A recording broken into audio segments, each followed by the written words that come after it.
ကဘာမှာအဆင့်7မလုံးနဲ့နော် ဘာဖြစ်လို့ အဆင့်7လားမ7လားတော့မသိဘူးမနေ့ကတော့အဲ့ပြောမရဆိုမရတဲ့7ကောင်ကတော့သွားပြီသွားနေပြီတဲ့လိုင်းယူပြောခဲ့တယ် ဘယ်လိုသွား လိုက်ခဲ့တဲ့တေးရွာကို မရိုင်းလိုက်လား ဟုတ်တယ် လူကြီးကိုတေးရွာခေါ်စရာလား တချင်းနဲ့တော့သွားတာ ဘယ်လိုသွားတာ ဝေဒနာတွေစီးကြောပေးပါလား ဒီမှာလေးတေးရွာသွားပြီပေါ့ ကောင်းတယ် ပြော တေးရွာသွားပြီဟာတေးရွာ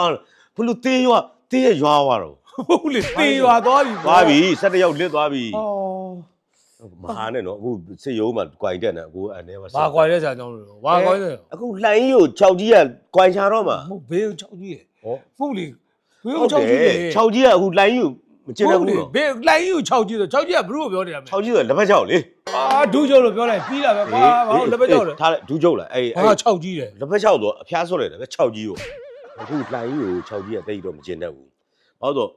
အခုဗျာဒီ ဘာလို့မကျင်းတတ်တာလဲ ဒူးကျုပ်လုံးရမယ်ကိစ္စတွေအားလုံးအခုဒူးကျုပ်ကိုမခိုင်းတော့မယုံကြည်လို့အခုဘာလဲဟိုဝင်းကြီးကျုပ်ဘာလို့လဲ ညို့စော သူ့ကိုလွှဲလိုက်ပြီးစေယုံကိစ္စတွေမှာဒူးကျုပ်ဘာမှဝင်ရှုပ်လို့မရတော့